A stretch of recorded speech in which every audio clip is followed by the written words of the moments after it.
한국과 일본은 급속하게 근대화가 되어진 나라입니다. 그 근대화의 과정을 보면은 시대적인 큰 혜택 가운데 두 나라는 동반 상승하게 되어집니다. 네, 우리 참고모님께서 이 문명의 이동을 말씀을 하셨습니다.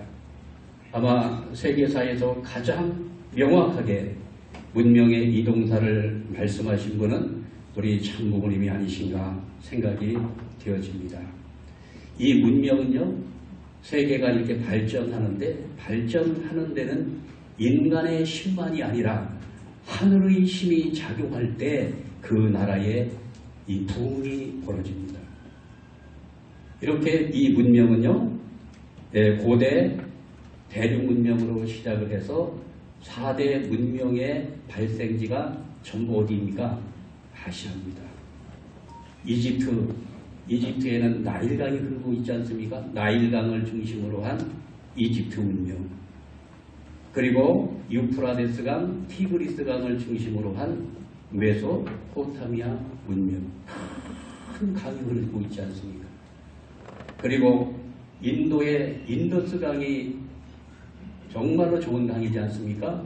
그 인더스강을 중심으로 한 인도 문명, 그리고 아시아의 황하강을 중심으로 한 황하 문명, 이 4대 문명의 발생지가 모두 어디입니까? 전부 아시아입니다. 이 아시아를 중심 삼았던 이 문명이 이동을 하는데 어디로 이동하느냐면은 지중해로 이동을 합니다. 그 지중해는 반도 국가가 있어요.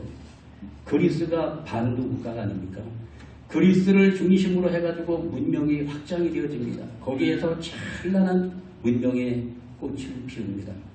그러다가 그 문명이 또 서진을 해가지고 어디로 가냐면 로마로 들어갑니다. 로마 이태리 반도를 중심으로 해가지고 로마가 엄청난 식민지를 거느린 그러한 문명 국가가 되어졌습니다. 그러다가 또 문명이 서진해서 이베리아 반도 그쪽으로 가면서 스페인이 부상을 하죠. 포르투갈이 부상을 합니다. 그러다가 이제 영국으로 이 문명의 축이 옮겨집니다. 이 영국은 섬나라죠.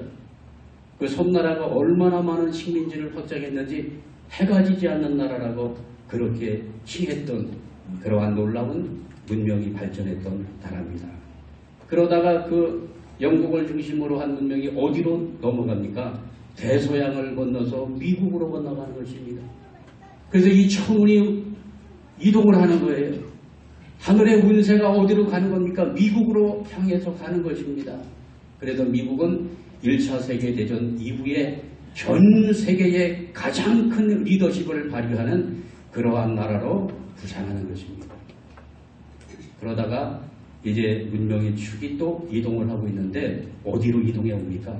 지금 태평양을 건너가지고 어디로 오고 있느냐 하면 한반도를 향해서 천운의 운세가 몰려오면서 태평양을 중심 삼은 인근 나라가 하늘의 천운의 운세를 받으면서 급부상하는 것입니다. 거기에 가장 큰 혜택을 받은 나라가 어디입니까? 일본입니다. 한국에 건너오기 전에 일본 이 섬이 있지 않습니까? 그래서 일본은요, 언제부터 급부상하게 되느냐면은 19세기 중葉부터 일본은 메이지 유신을 통해 가지고 서구 자본주의의 문명을 받아들이게 됩니다. 그래서 일본은요, 이성을 중심 삼은 합리주의적 사고를 하는 서구의 자본주의 문명을 받아들이면서 일본은 경제적으로 큰 부흥기를 맞이하게 되어집니다. 그러면서 경제적인 측면에 근대화가 이루어지고 그러면서 아시아에서 강력한 힘을 가진 나라가 되다 보니까 제국주의 반열에 들어서게 되었던 것입니다. 반대로 한국은 어떤 형태를 취했느냐 하면은 근대화가 되어지는데 서구의 기독교 문명이 한국에 들어오게 되어집니다. 특히 기독교가 한국에 들어와서 한국은 종교적 측면의 근대화를 이룩하는 나라가 되어집니다. 한국은 특별한 나라예요. 어떤 나라입니까? 종교를 중심 삼고 발전해 나가는 나라입니다. 일본은 종교가 들어간 것이 아니라 자본주의 체제가 들어가서 경제를 발전시켰고, 한국은 기독교가 들어가가지고 기독교를 중심 삼은 종교적 측면의 근대화를 이룩한 그런 나라가 되었던 것입니다.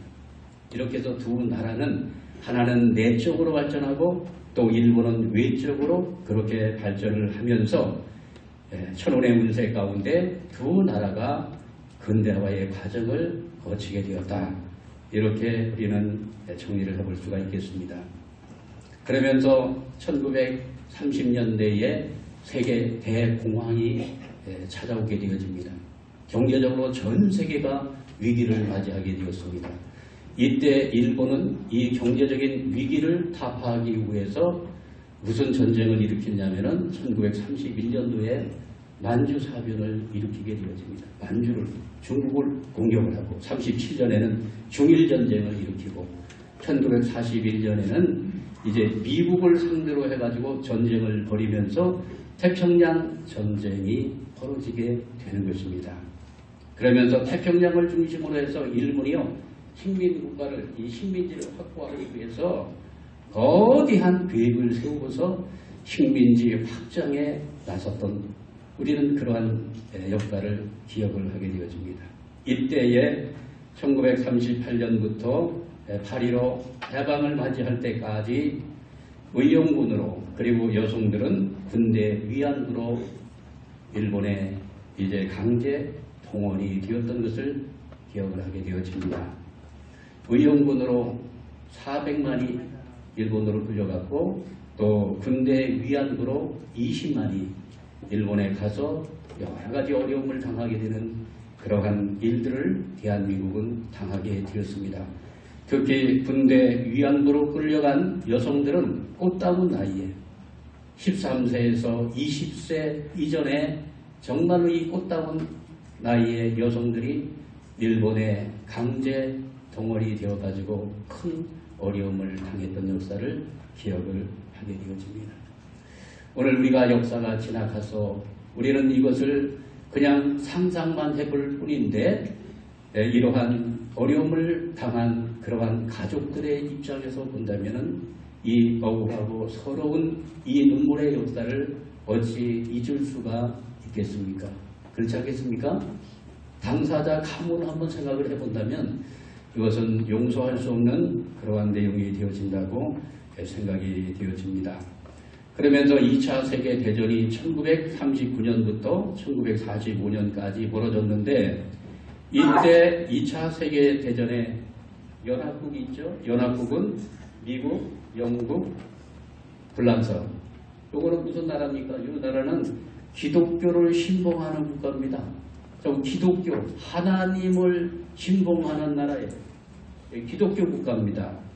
반대로 여기에 이제 그 양대 진영으로 싸움을 벌였던 전범 국가 뭐 이렇게 얘기하기도 합니다. 사탄전 국가인 독일, 일본, 이태리.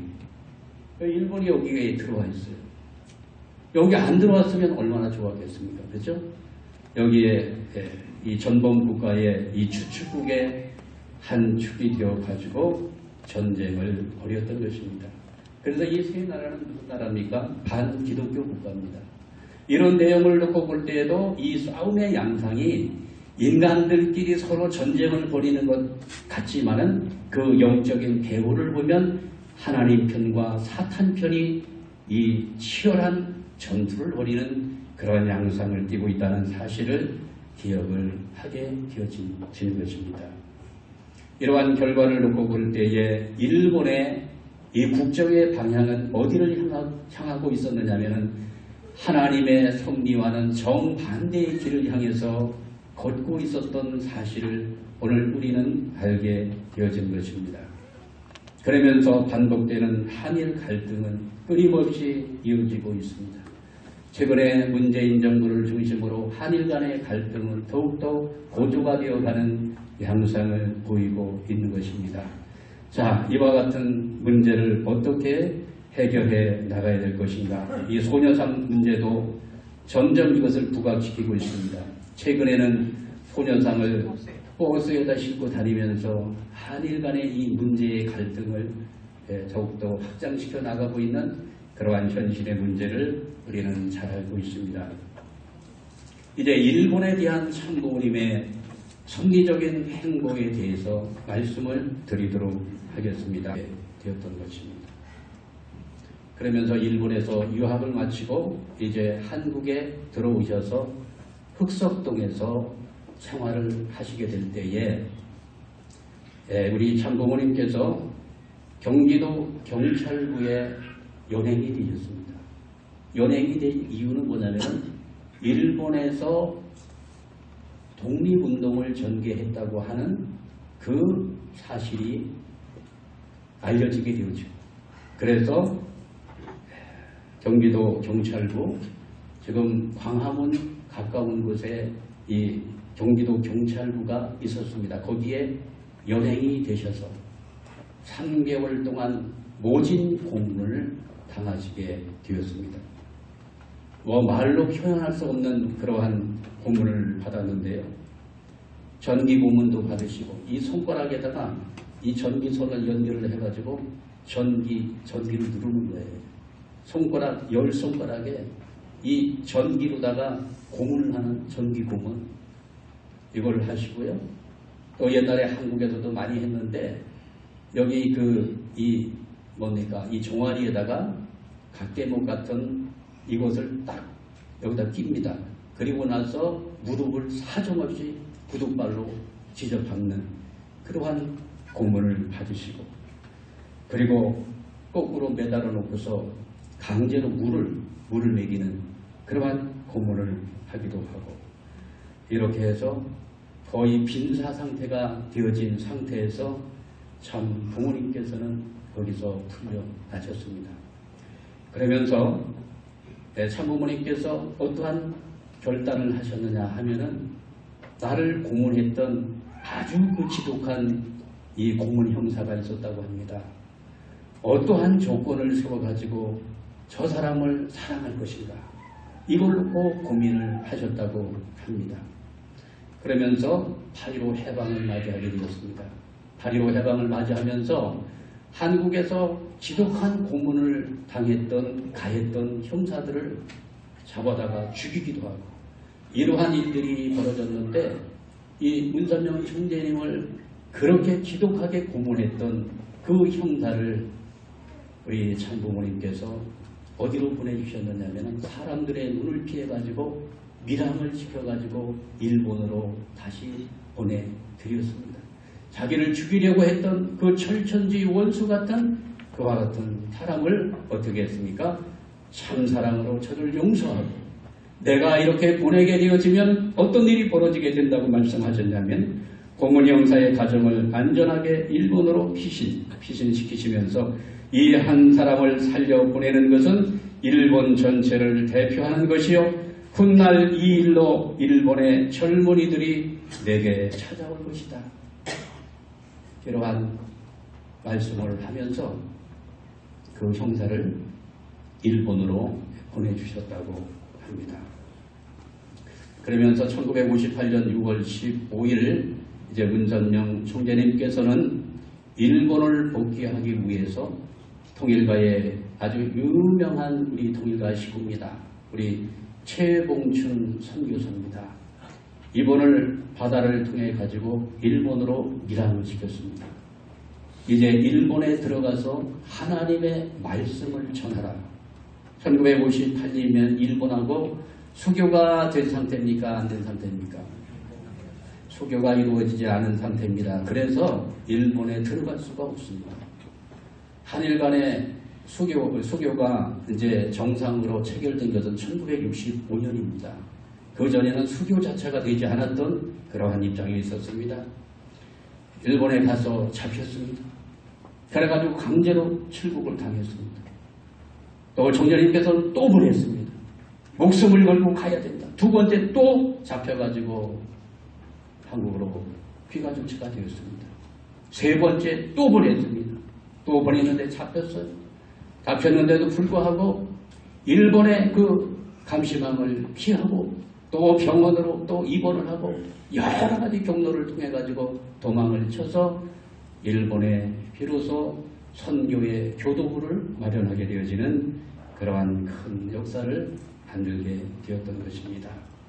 그러면서 일본 땅에 하나님을 알지 못하는 일본 땅에 하나님의 말씀이 전파되기 시작합니다.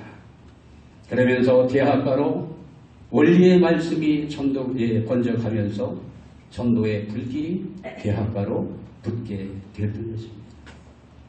여러분, 하나님의 말씀이 이제 전파가 되어지고 하나님의 말씀이 그곳에 뿌려지게 되어지면 나라의 운세가 바뀌어지는 것입니다. 그러면서 1968년도 우리 참고모님께서는 일본에 가셔서 8대 8곳의 성지를 택정하시고 거기에 기도를 하시게 되어집니다. 그러면서 1968년도 원리 강론이 발간이 되어지면서 더욱더 일본의 전도의 물결은 이제 강하게 일어나기 시작이 되었던 것입니다. 그리고 나서 1965년도 문선명 총재님께서는 일본 국가에 대해서 이렇게 사명을 부여해 주셨습니다. 이제 일본은 해화국가로서의 사명을 부여하니 해화국가의 사명을 감당하도록 하라.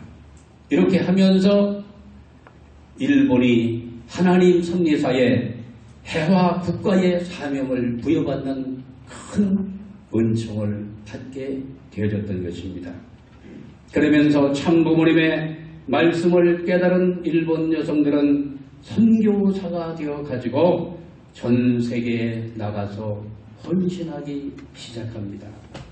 참 일본 민족은 부지런하고 그리고 사명을 한번 주게 되면은 그 사명을 이루기 위해서 목숨까지도 아끼지 않는 그러한 열정과 헌신의 마음을 가진 그러한 분들이 아니십니까?